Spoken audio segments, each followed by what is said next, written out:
Just when I had gotten used to the idea and warmed up to the idea of an arena downtown in Center City, things changed a few months later as we discuss now a possibility of maybe something happening in New Jersey with the Philadelphia 76ers. Yes, you heard me correctly. We have to talk about it right here on the PHLY Sixers podcast, along with Kyle Neubeck. I'm Devon Givens. Brianna is here producing the show. All of you in the chat, we have a bunch to get into as the story appeared a little bit earlier today, and just in time for us to be able to discuss it here. I remember it was cold one day, and we went out. Kyle was there. I was there. The Sixers brass was there, and we went downtown. We scoped out. You remember this when we went and scoped out the scene now right there by the gallery? I'm never going to call it the gallery or whatever it's called. It is district. The gallery. It's the gallery. The fashion district. It's the gallery. We were down there at the gallery, and they took us around and they showed us what things would look like potentially for the Sixers. And we know there's been a lot of hiccups there, a lot of speed bumps that they have not been able to overcome, with Chinatown being a big part of it and not wanting to move. A lot of fans not necessarily liking the idea of having an arena downtown because of how busy it is. How would you get in? How would you get out? SEPTA's involved. They seem to be on board, all kinds of things.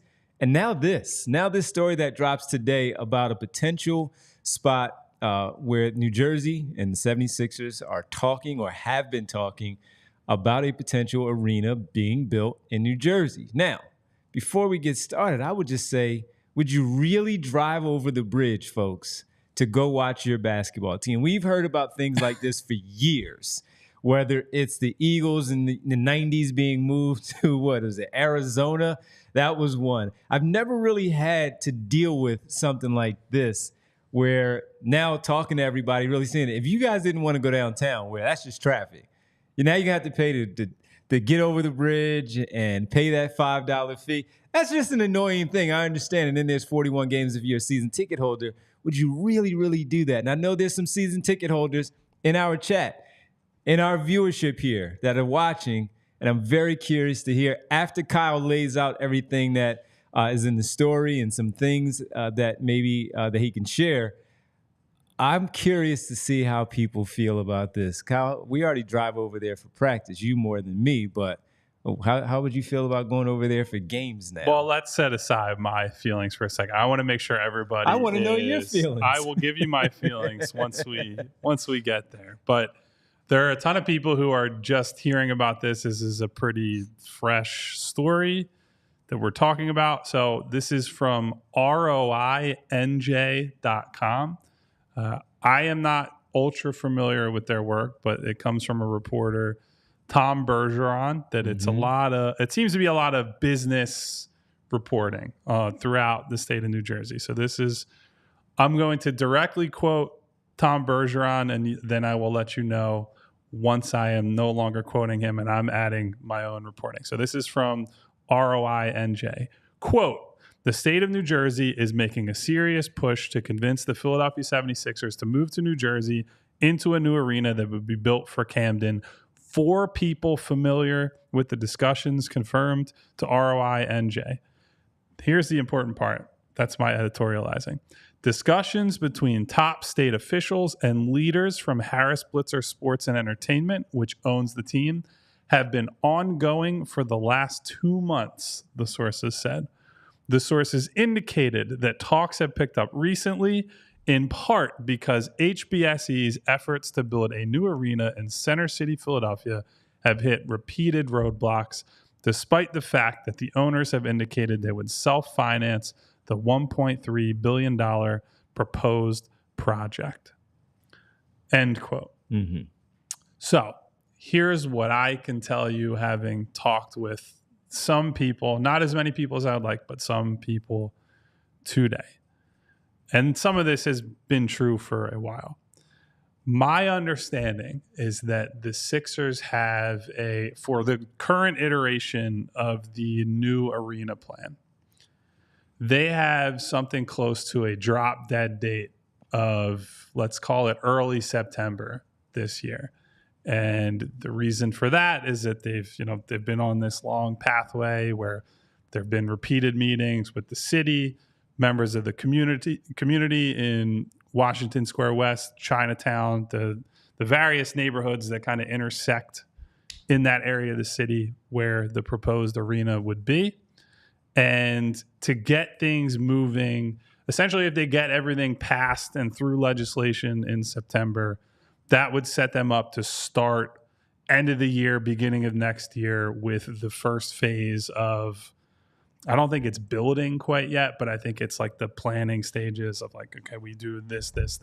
And then 2026, they would begin building. And so it keeps the project on the timeline that I think that has been reported at various places. So it's important to understand there is, over the next month and a half, going to be a lot of stuff that is out there from both sides of this, obviously from the Sixers side of things, from the city, what they're pushing back on, what these various community groups want, need, or asking for as part of this agreement, which is a very important thing. And then in this case, the state of New Jersey, or people who work for the state of New Jersey, are going to try to exploit the fact that this is coming down to what is basically the deadline to say, maybe we can swoop in and play savior.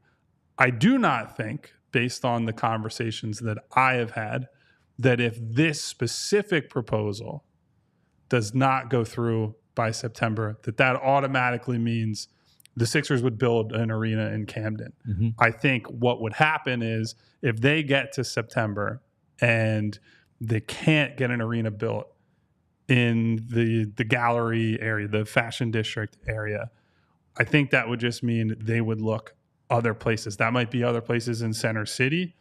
That's going to depend on discussions with the mayor and local government. It's going to, again, depend on if it's in a different neighborhood with different sets of concerns. Just like there is in Chinatown, you would have to go through the whole process again of, meeting with those community leaders and doing those things. My understanding is also that there have been recent meetings. There have been a lot of meetings. So I don't know how you would characterize recent.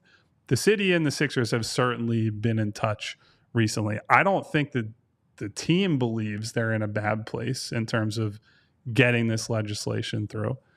I do think everybody probably realizes, though, if you're setting September as a drop dead date, absolutely, there has got to be some urgency here. So the real question is, why is this stuff out there? Is it true and authentic? Like, is this a real possibility that they can build in Camden? They have publicly, consistently said, we will never move the Sixers out of Philadelphia. Or maybe they haven't said never, but it's very unlikely we will move the team out of Philadelphia, right? That it belongs to the city, blah, blah, blah. And I think they do believe that for the most part. But there are only a couple reasons this would come out. One, for leverage. Whoever it's coming from, it's for leverage. If that's the governor's office in New Jersey, if that's City Hall in Philadelphia, trying to put the screws to the Sixers and say, hey, we know you're talking to other people. If it's the Sixers trying to put pressure on City Hall because they're saying, hey, look, it's July 18th. We have like a month and a half to really get something done. Mm-hmm. And if we can't move this along, this could take a giant, potential arena, but also the other add-ons on top of it, rejuvenation of that neighborhood, all the things that they've been saying can happen if they build this arena.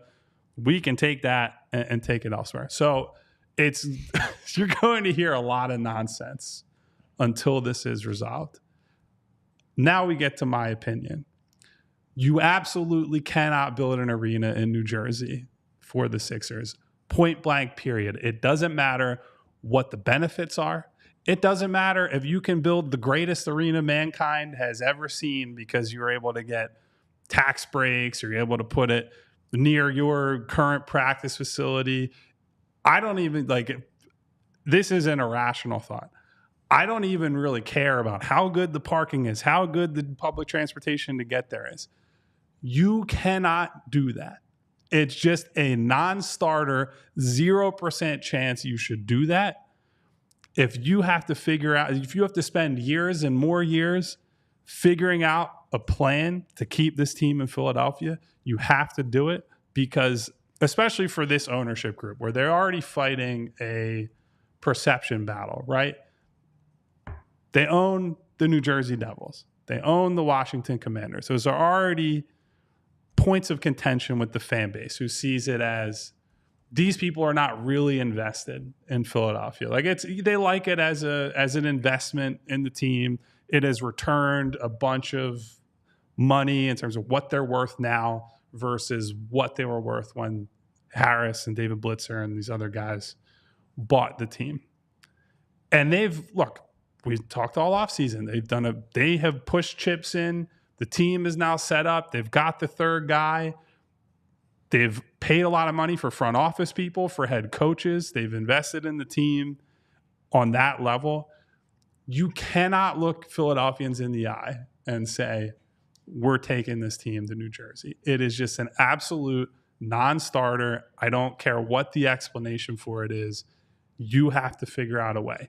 Do I think that's actually going to happen? No, I don't. I do think this ownership group, the people who are connected to it, certainly David Adelman, who came on in part because this is like his area of expertise, right? Is getting big construction projects done. He's now part of the Sixers ownership group. They have people, Tad Brown, who's one of their front office executives on the business side.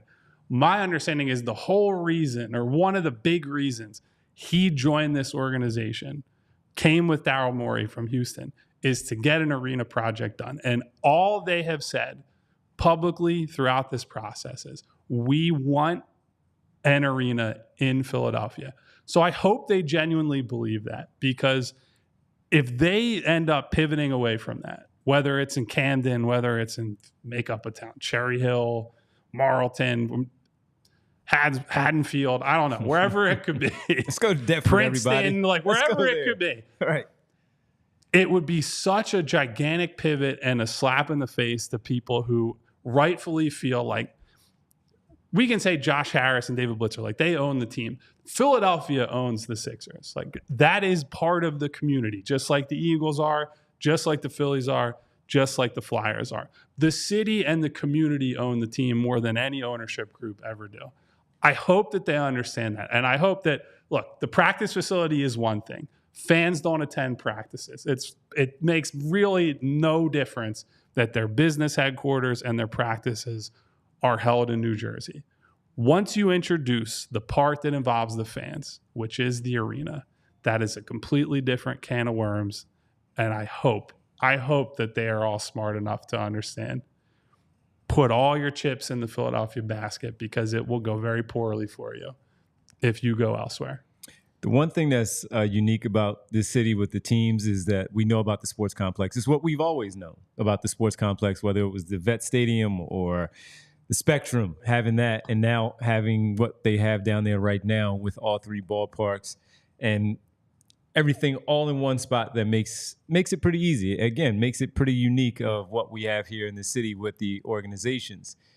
But we've also known how disappointed the 76ers have been with the center and how they've been wanting to get out. This goes back to University City, somewhere else in South Philly, maybe RFK area over there at the park where they may want to build there. Now, what was it, Delaware Avenue a couple of years ago? What was that, somewhere around 2020? And now we're in this spot where we've been talking about downtown in the Fashion District and, of course, the Gallery, which many of us still like to call it. But it's because they've wanted their own place. And for everything that Kyle just laid out, it's impossible to think that this basketball team would not be in Philadelphia with that name as a part of their team and still being located and making sure that they are having an address here in Philadelphia and not across the bridge, not in Delaware, right here in Philadelphia is where it needs to be. So this thing is really weird because I also saw where there was a story where they were building something else down there right around the sports complex that's going to be built in a couple of years, more like an entertainment type area where there are going to be more shops and things of that nature around where the whole spot is busy once again, like we see in a lot of other cities. But that's to, of course, try to attract more people, more business down there in that area, but also with them trying to convince the Philadelphia 76ers to continue to stay down there in that area and to build in that area. They clearly want their own spot. They want their own building. This is not the way to go across the bridge. The practice facility was one thing. That was annoying in and of itself. Now, the fans don't have to go there and watch it, but that was annoying. We got to pay our $5 every time we go over. Got to pay the $5 to go across the bridge and do that. Of course, it was much easier for me going to PCOM right there on City Ave, but that wasn't the spot for them either. Going across the bridge, that was a conversation piece that had people talking right then and there of, could this now mean that they're actually going to move the team across the bridge and put a stadium over there somewhere in New Jersey? That has been whispers about that for many, many years. Cannot do that. I will give more of my thoughts about this one on the other side, because I have my own personal thoughts. As Kyle talked about, laying out the particulars of the story and what is being said, the meetings that have been had, how long they've been talking, and then giving his own personal thoughts. I have my own personal thoughts about this, growing up as a Philadelphian, and how this might look. And I'm basically going to say a lot of what Kyle said, because we don't differ too much on this one at all. So we'll talk about that on the other side, give my own personal thoughts of this, because it would suck. Well, guys, I wish I could use my 2 phones that I have because of Mint Mobile right now. But after years of getting ripped off by overpriced wireless providers, come to realize there's always a catch. So when I heard for a limited time, all Mint Mobile wireless plans are $15 a month, when you purchase a 3-month plan, I thought to myself, Devon, what's the catch? So I had to only use it in Camden, New Jersey? Oh, man. No, but no catch. Just joking, everyone. After talking to Mint Mobile, it all made sense. There is no catch. Their secret sauce there is that they sell wireless service online, no retail stores, no salespeople. They deliver premium phone plans directly to you. So say goodbye to your overpriced wireless plans, jaw-dropping monthly bills, and unexpected overages. Mint Mobile is here to rescue you with premium wireless plans starting at $15 a month. All those plans come with high-speed data, unlimited talk and text delivered on the nation's largest 5G network. Use your own phone with any Mint Mobile plan. Bring your phone number along with all your existing contacts. Ditch the overpriced wireless. With Mint Mobile's limited time deal, get 3 months of premium wireless service for $15 a month. To get this new customer offer and your new 3-month unlimited wireless plan for just $15 a month, go to mintmobile.com/Sixers. That's mintmobile.com/Sixers. Cut your wireless bill to $15 a month at mintmobile.com/Sixers. $45 upfront payment required, equivalent to $15 a month. New customers on first 3-month plan only. Speed slower, above 40 gigabytes on unlimited plan. Additional taxes, fees, and restrictions apply. See Mint Mobile for details. Also, to prepare you for the summer ahead, it's been hot out there, right? We came back from the Vegas sun, right back to the humidity in Philadelphia. Yep. Got to tell you about our good friends at Shady Rays, where you can get quality shades built to last from our friends who have you covered with premium polarized shades that won't break the bank.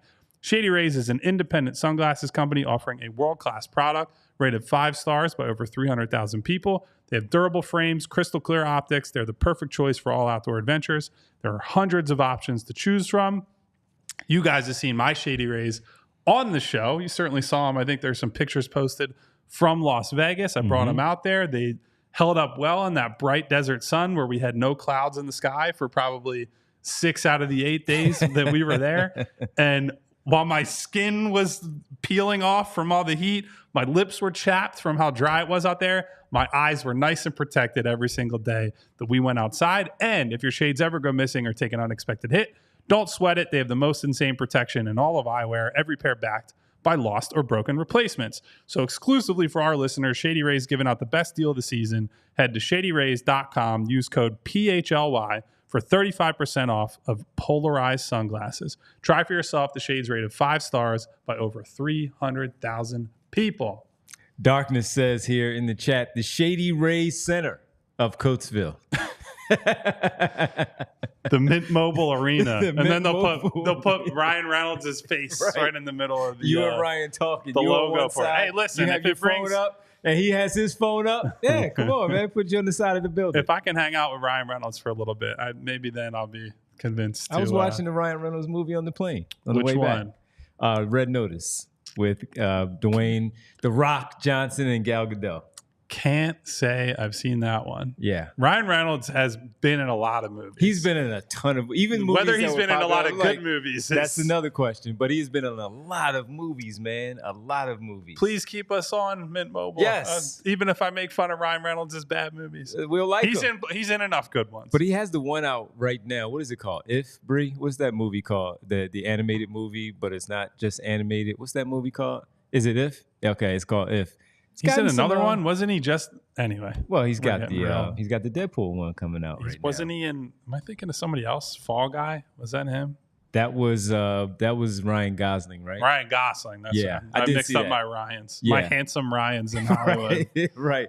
That was Ryan Gosling. Him and Emily Blunt. They were in that one. They're all over the movie theaters as well. So yeah. But will the movie theaters be near a Sixers arena to come? I don't know. But here are my thoughts on a potential move again. I like the idea of the Center City one. We talked about this a year and a half ago, whatever, however long it was, when this news dropped. Many people did not like it. I liked it. I didn't mind it. Of course, I don't have to travel from outside the city to get on these regional rails and get downtown to the arena, worrying about getting out of there in the traffic, because for us, we would be there a little bit longer and traffic would pretty much be cleared out by the time media availability, post-game things happen. That's not necessarily a problem for Derek, Kyle, myself, where we have to worry about that.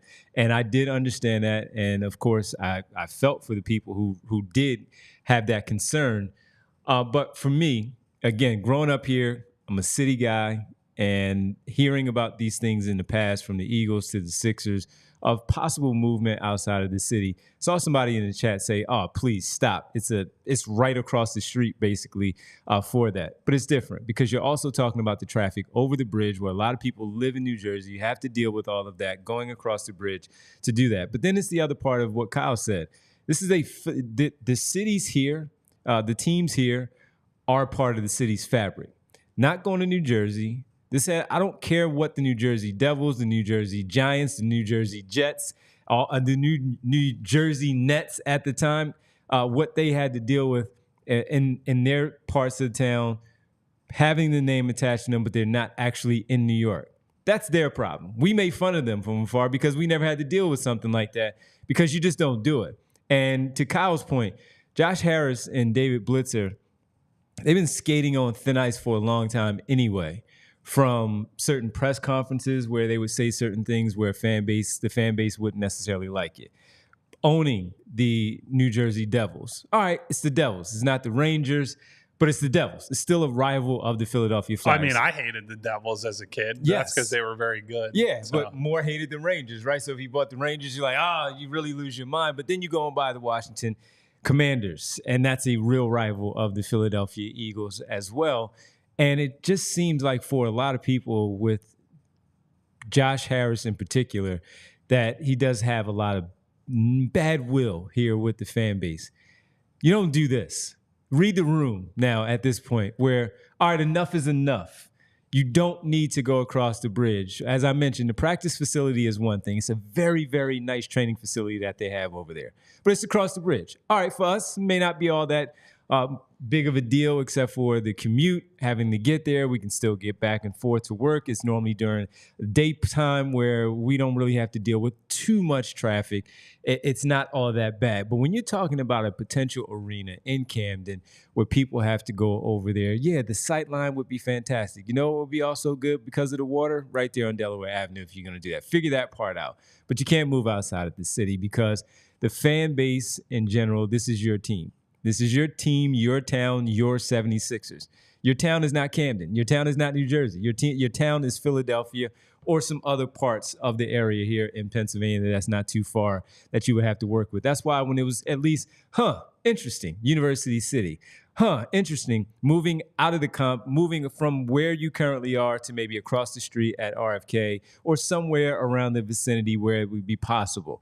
The Philadelphia Eagles, the Philadelphia Phillies, they've done it when it came to their new parks with Citizens Bank Park and Lincoln Financial Field. You cannot, under any circumstances, move this team out of Philadelphia, because this team is exactly what it is all about when it comes to Philadelphia. They have the Liberty Bell as a part of their logo from time to time. They do that. It's not going to mean the same, because people really feel for how you attach yourself to your city, where you're from, how much it means to you, and just those little things. Sure, it's going to be across the bridge. Okay, great. It's not all that big of a deal.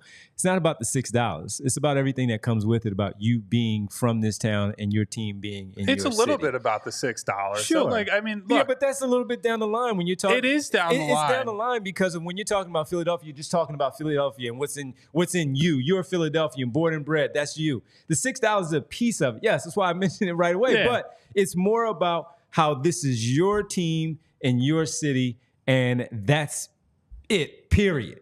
You cannot move it out of it. The $6 will add up, whether you have easy pass what I mean. or not. Yes, it will add up, and it will become an inconvenience, and will be frustrating. And now you have to figure out your timing of how you're going to get it. The game starts at 7 o'clock. Traffic gets out of work for a lot of people, 4 or 5 o'clock when you have that traffic. That's right there in your groove. So if you're coming from somewhere else and you have to drive a little bit of a distance, now you have to add on a different part of your traffic that is the bridge of the people who live in New Jersey, work in the Philadelphia area, and have to go back, and you're dealing with that. Are you going to be able to move freely through that time? Of course, dealing with that traffic from where you're coming from and dealing with that part of the commute of how the time is now you're going to have to allocate that. You have a family, you have your kids, how you're going to be able to pick them up from school, all of these things. You cannot do it. You just simply cannot do it. And that's where the tough part for me is with that. When I'm looking at all of you out there that want to go to the games and now going to have to deal with all of this stuff of having to get there. Yes, Brian C. says the game starts at 7:10. Yeah, but you know what? You're not trying to get there at 7:10. You're trying to be there by 6:30 or somewhere around there where you're not missing the pregame introduction. You're not missing all the other stuff that you want to walk around, go to the concessions and get some food. You're not trying to get there at tip-off. You're trying to get there and be in your seat beforehand, and that's going to be an inconvenience of something like this. It does, in fact, happen. So 7:50, 7:30, whatever you want to say about the nationally televised games, you know what I'm saying. You know exactly what I'm saying. And that's where, again, it would be very, very frustrating for a lot of people trying to get across the bridge to go to a game. So here's what I feel like this is all a hypothetical. This is right now, as far as we can tell, this is more about Jersey trying to pitch the Sixers than it is the Sixers trying to leave. I know there's been an underlying mistrust of what the Sixers have said publicly. Like, oh, this is all a charade. They always wanted to build in Camden all along. I will tell you, I personally do not believe that, because I think if the Sixers wanted to build in Camden all along, they would have just done it. Yeah. It would have been very easy to go to the state of New Jersey, who they already got a tax subsidy from, to build the practice facility, and say, hey, look, we want a new arena. We'll put it in Camden, and they'll get some benefits from it. I also want to say, I understand why the Sixers want their own arena, and I 100% appreciate the concept of a downtown arena more than a lot of people do, right? Like, having been to a lot of arenas around the league and having been in Wells Fargo Center, the Wells Fargo Center ain't that great compared to a lot of their competition. And the Sixers had to spend a good amount of money to upgrade their own locker room, but also had to get it approved by Comcast, essentially. Like, there's just a lot of red tape that they deal with. Great example that I can tell you off the top of my head. They've had issues with the shot clocks for a long time in the arena. They just got some new ones last year that they couldn't just like go out and get new shot clocks. It was like, well, you have to actually go through an in-between or an intermediary and have a meeting about it and that kind of. There's just a lot of red tape that doesn't need to exist for a team that just wants to play basketball, have a basketball arena, and have a modern arena for that matter. I'll save my real bullets, though, for who's the most cynical party in all of this, Devon? Who do you think it is? The most cynical? Wow. The number one biggest business in the area, also the most hated company in the area. Comcast. It's Comcast. Yes. The second that the Sixers rolled all this stuff out, like, we're going to build a new arena, we want to do it here, we want to leave Wells Fargo, we want to leave that. All of a sudden, these plans just sprouted up again. This was talked about when the link was built, right? That they're going to have on top of Xfinity Live, it's going to be all these things. The link was built, 2005-ish? After the Super Bowl, yes. So like 20 years ago at this point, basically. That was part of the original plans for the link. All of a sudden, there's nothing, absolutely nothing happening outside the arena for 20 years. Nothing. And these motherfuckers from Comcast are all, oh, look at what we're doing. Look at what we're doing outside the arena. And I know that they've invested a ton of money inside the arena during the same time frame. But if you can't see all the insidious PR battling that's going on between, and I'm not here to like pick a side or say there's some white knight in the middle of all this. But given that the Sixers are saying we're going to spend our money to build this arena, it will impact nothing except for a shopping mall. The pushback on this project has just been insane. If you just don't want a downtown arena, that's fine. I understand there are a lot of people coming from, whether it's South Jersey, the suburbs, different areas of the city, and just like having that big parking lot versus the downtown. That part I get. But trying to pick a winner here between, or I should say this, picking a winner and having it be Comcast in a battle of good and evil is not something I would do. No, personally. and that's why I brought up that other spot where the story came out a couple of weeks ago about them now adding to the area where it's more, come down there and hang out. What's the one in LA? It's like LA Live. LA right? Live. Yeah. So they have Xfinity Live, but they don't have anything else around it. They don't have anything else going on where it's a hangout spot except for after the game, just for going to Xfinity Live. So they're doing this stuff, of course, because to your point, Comcast. Fix my internet, by the way, Comcast. How about that? Comcast. And my cable. And guess what? You know who else is with them on that one? And we're looking at you, the orange, black, and white, because when it comes to the building, that's their building with Comcast, not the Sixers building. It's their building with Comcast. And that's why the Sixers have so many issues. That's why they want their own place. Why wouldn't they want their own place? It's the Flyers' place with Comcast. Phillies have their own stadium. So do the Philadelphia Eagles. The Sixers are the only ones. And they're like, yeah, the Sixers should stay down here because we have the complex. Yes, Remember when they were going to build an esports arena? Yes. The complex what happened to that? It's fantastic. But they need their own spot. They absolutely need their own spot. And then Comcast swoops in and does what Comcast does in trying to, just mess up everything. And that now in the chat, everybody's going after Comcast. See, that's the Sixers are often like the butt of the joke and Yes. the punching bag for a lot of fans, and have deserved it for a good chunk of the Harris Blitzer tenure here. But you put them against Comcast, and there's a clear winner in that. Slash Flyers, because they're part of it when it comes to the building as well. So I want to ask you and people about the location in general, not just Camden. Bring it back, staying over the bridge. I want to ask you guys, I have my own thoughts about it, of where it maybe should be. Mm-hmm. And we'll ask that on the other side when we get back, as we talk about possible moves. Story coming out about the Sixers and New Jersey, Camden in particular, talking about, could we have a little more of the marriage going on over there, but this time with your home arena, not just practice. We'll talk about that when we get back here on the PHLY Sixers podcast. And look, whether you are across the bridge or over here in Philadelphia, your basketball team has Philadelphia in front of it, and the sportsbook in general. You want to make sure you make wagers on the games and hit on those, of course, to have that money to pay for the toll too.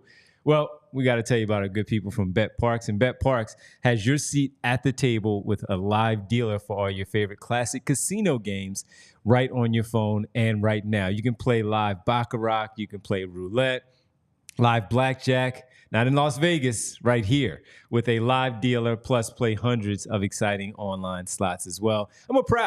I'm proud to exclusively recommend Bet Parks as the only online casino and sports betting app that I do use myself. I have it right here on my phone. We talked about it all during the season.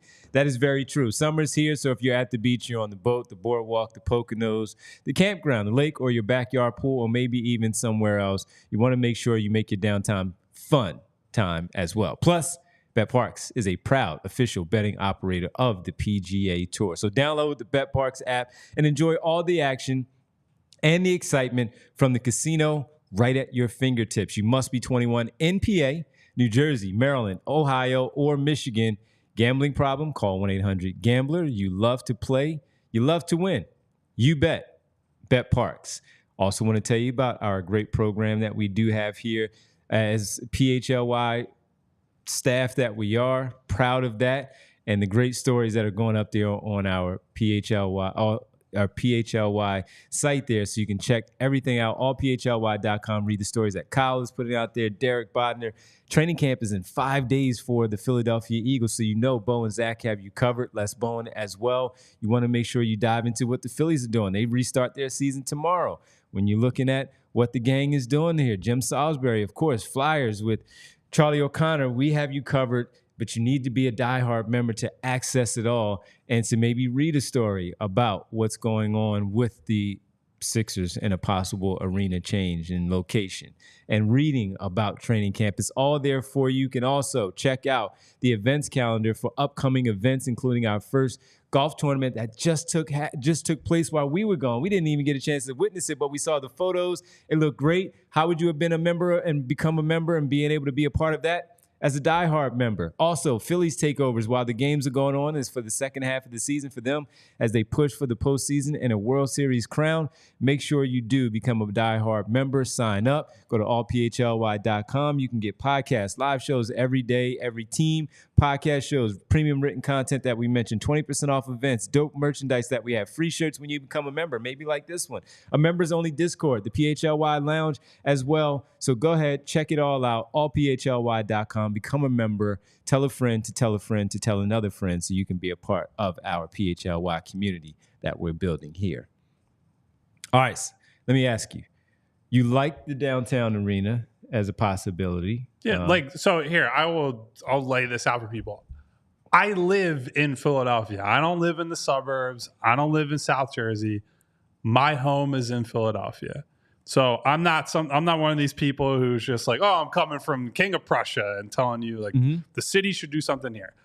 I am roots down in the city. Yep.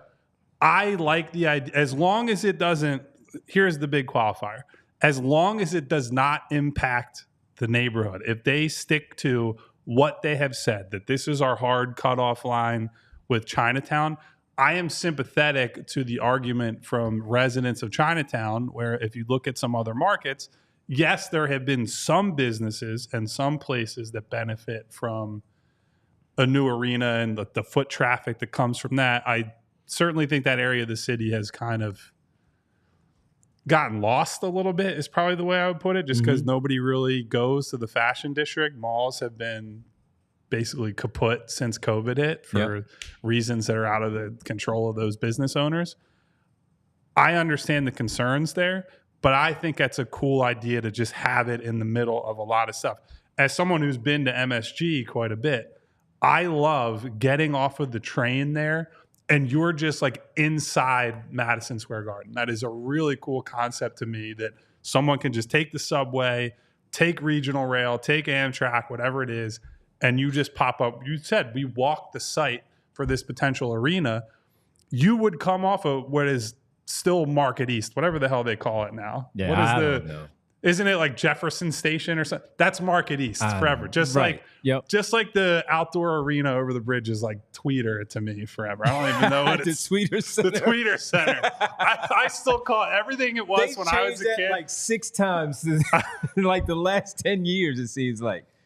So I just like that idea of you're in the city and you don't have to feel like you're anywhere but at this arena. It's very easy to get to. Now that comes with, I think we need to do more for SEPTA and Amtrak and upgrade our public transportation.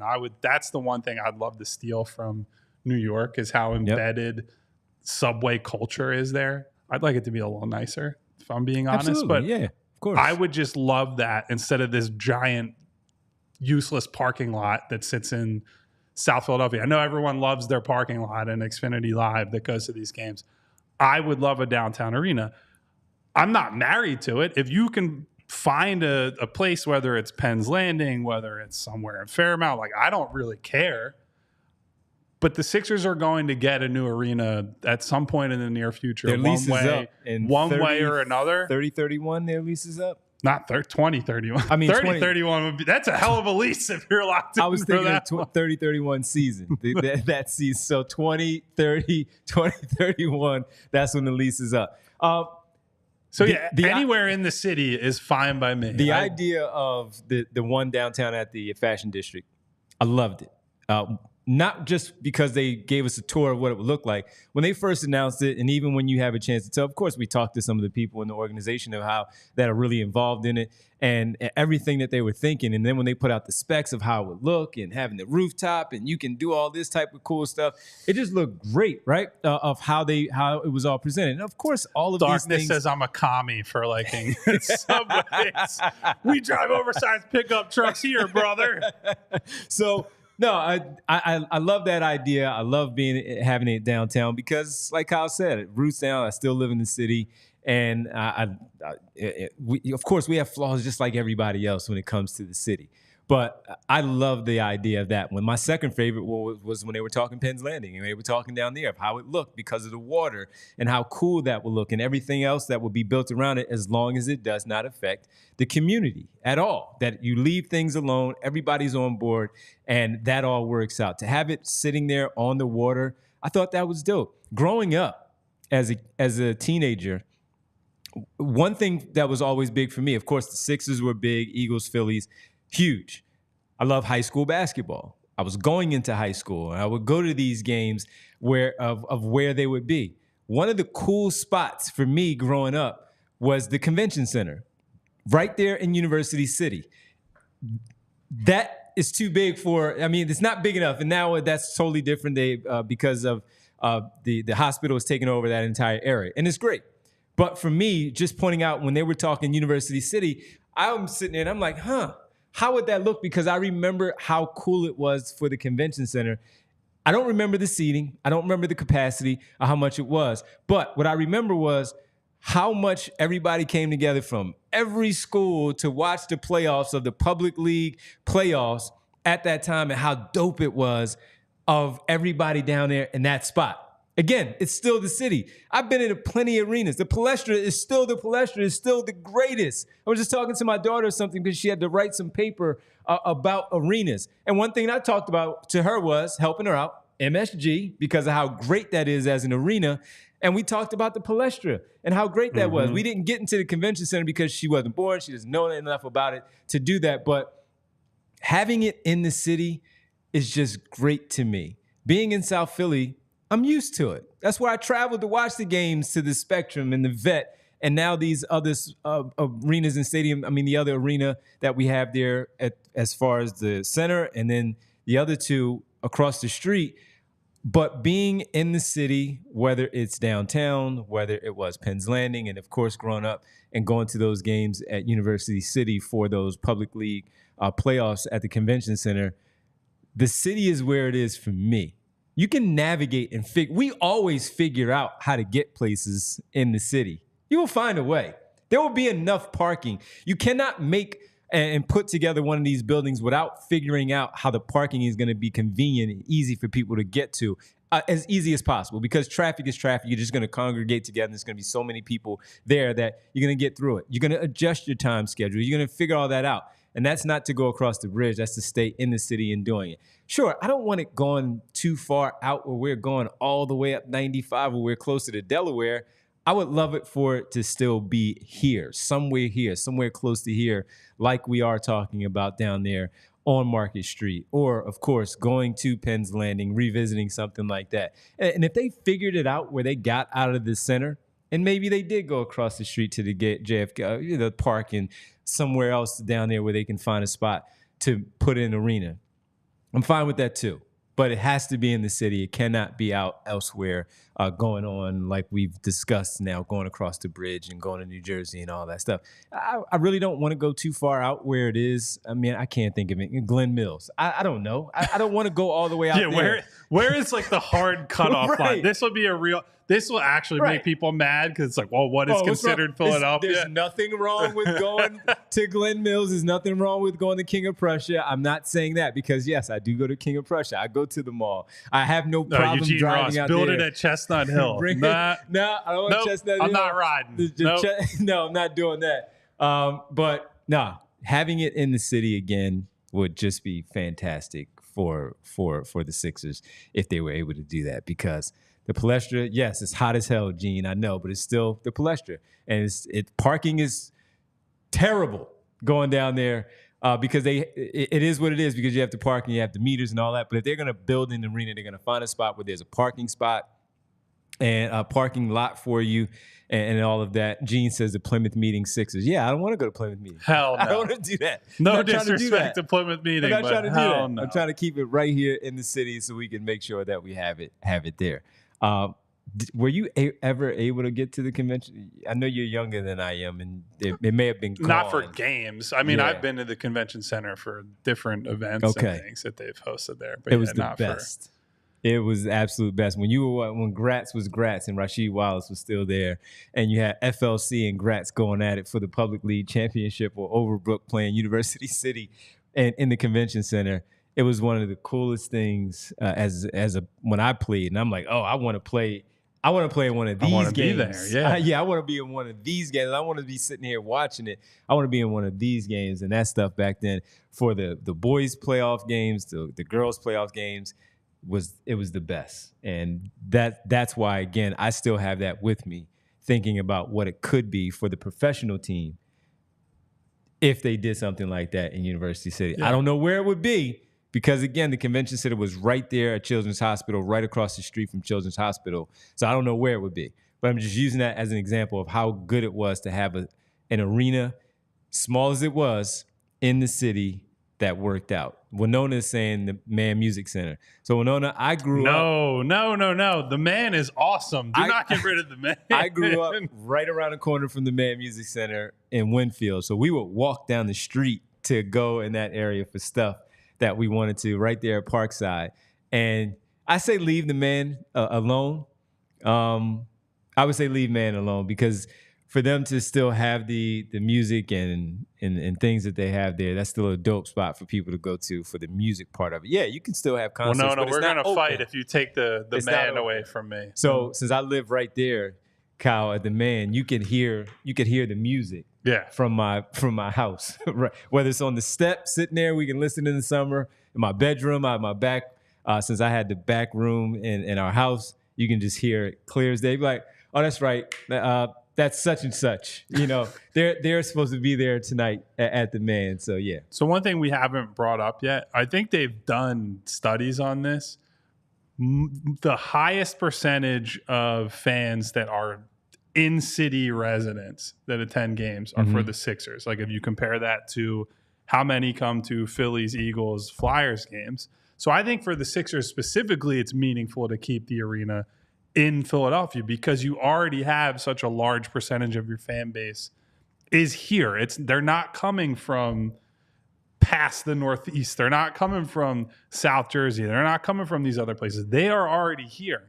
And that's why when you brought up the $5, the $6 crossing the bridge, I understand it's just, if you're going to one game, it's not a huge deal. It's a little bit of an inconvenience. It's just $5 or $6. There are people who go to a lot of games or want to go to a lot of games, or even just if you're a family, right? And you're taking, it's just like a nuclear family, 2 adults, 2 kids. It's already an expensive trip to go to a single game, right? For the tickets, food, drinks, parking. And then that little bit, that $5, $6 extra, like that adds up a lot. And so it takes families that maybe they can get to a couple games a year, a few games a year. Maybe you're saying, do I really want to justify it? I don't know what the parking situation will be like over there. And that's one of the many reasons that I just think it's got to stay. It's got to stay in Philadelphia somehow. And I will say, I don't defend Sixers ownership all that often. I do think they genuinely want the team in Philadelphia.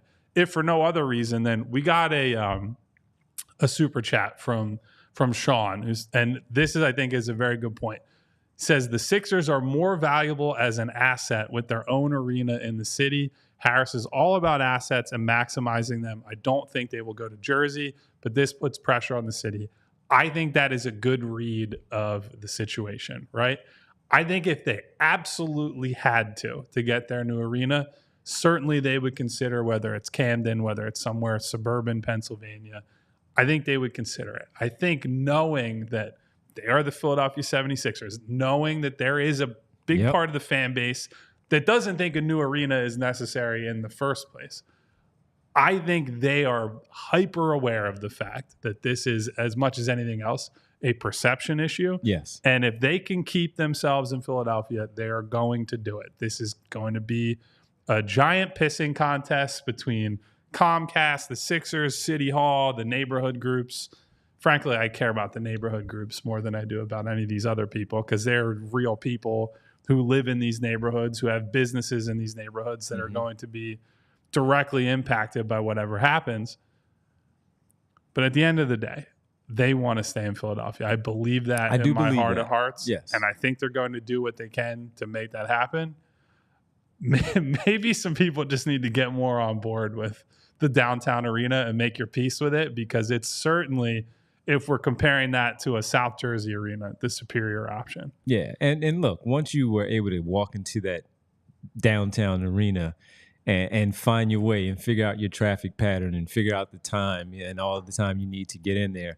Once you do get in there and you see it, especially something that's new, is shiny, you're going to like it, and the basketball team is good, that helps, then you're going to like it. You're going to enjoy it. You're going to get used to it. You're going to be fine with it after all. Then you also have maybe the shows that they talked about, concerts, comedy shows, high school basketball, college basketball games going on in there. They will be useful. That place will be useful, and I think it would be pretty good for the city overall.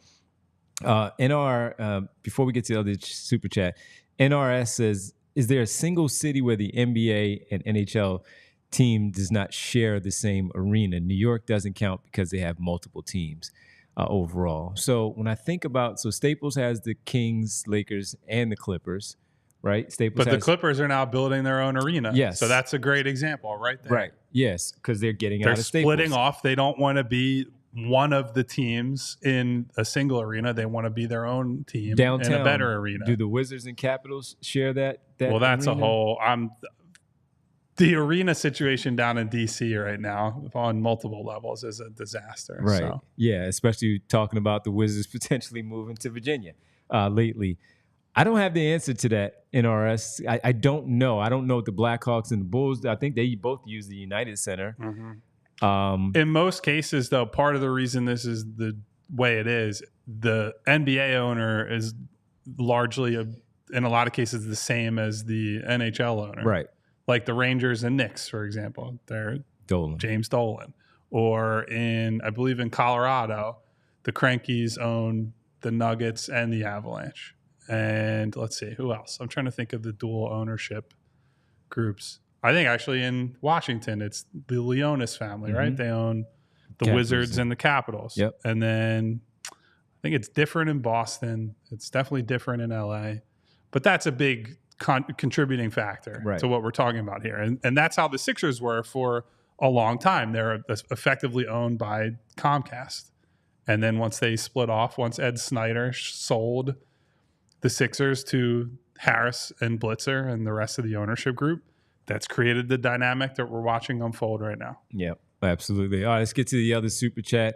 That is from our friend Philosophical, Truth and Wisdom. All right, let's share some truth and wisdom from Philosophical. Let's hope so, anyway. The Sixers are 1,000% not going to New Jersey. This is nothing but a ploy towards the fans and the government to solidify the Philly deal and location. Appreciate it, Philosophical, and that's basically what you just said, and that's what Sean also said in the super chat there, that just trying to put that pressure. Is it 1,000%? I wouldn't say it's 1,000%. Yeah, maybe not 1,000. Especially when you're talking about people, it's an asset. The guy likes to make money too. So if he feels like he's going to get a tax cut there in Camden and work out, he'll try to stay as long as he can and hold off and fight off going over the bridge. But I wouldn't say 1,000%, but let's just go with 100% instead of 1,000 and keep it simple. But I mean, yeah, we largely agree that this is just them trying to do what they need to do to make sure that they secure something here, because there's been so much pushback on this Center City arena, not just because of the community and the area, the neighborhoods, the Chinatown part of it,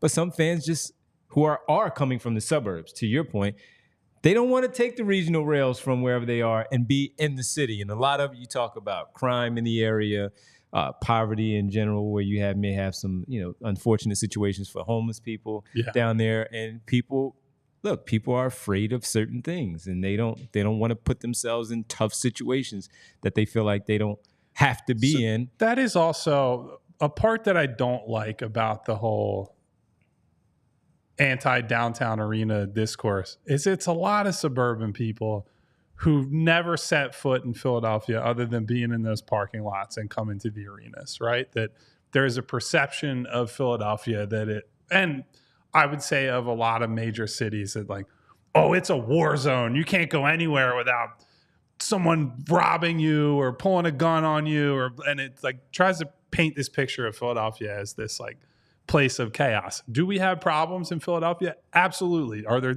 programs that need to be put in place? Are there people that need to be helped so that Philadelphia is a better and safer place? Absolutely. But a downtown arena, Money Mar you are says not. Tell them to toughen up. I agree, Money Mar. All these people who are so scared to step foot in the city, I have words for them. But the point is, if you build an arena in downtown Philadelphia, you're not going to just come into the city and like, we're going to like hold you at gunpoint outside of Angelo's Center or whatever the hell we're going to call this downtown arena. I don't know. That's the part that it feels really insidious to me. Yeah. That it's a lot of suburbanites who are, oh, it's the big bad city. Oh my God. Oh, I can't come down there. Like, why don't you grow a set? How about that? Yeah, I'm glad you said it because it drives me crazy. Again, being from the city and it's just so you'll be fine. Number one, they're going to have a lot of security and a lot of police presence down there. And that's a big thing that they have discussed and worked on as part of this project. Talked about that? Of course they've talked about that to make sure that everybody is safe. Everybody, including the people you think are the ones trying to get after you. They're trying to make sure everybody is good to go and that this is as seamless as possible when you're in the arena to make sure that you're fine outside of the city. Guess what? You might want to walk down the street and go across the street and have a nice bite to eat after you leave the arena because you didn't eat in the arena. You know, I want to stay down here and I want to go across the street. You'll be fine. You will be fine. You'll be okay. And one last thing, as we're on the like ownership and arena topic here, when they were owned by Comcast and Ed Snyder, this team was such I don't know if this is like I was going to say redheaded stepchild. Is that a thing that you can say these days? I think you can say that. They were treated like such a stepchild, we'll just say. That their practice facility was PCOM.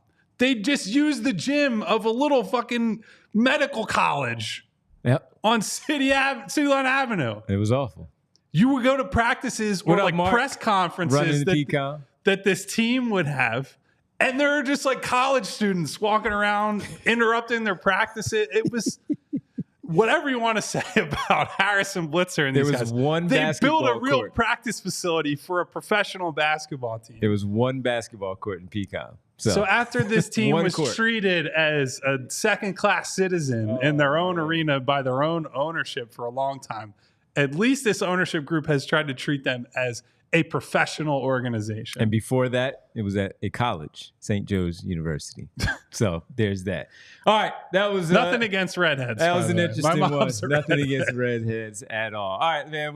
Let's get our roll call started now, Kyle. Since we had to rush through them yesterday, gives a little bit more time to our folks for the roll call here at the end of the show. The roll call. Thank you to Brian Knight, Eugene Ross, Brian N. What up, Gene? Aaron. Darkness. I was watching the Chappelle show last night. Randy Rubart, NRS, who is very upset today about this dual arena concept. You'll get over it, buddy.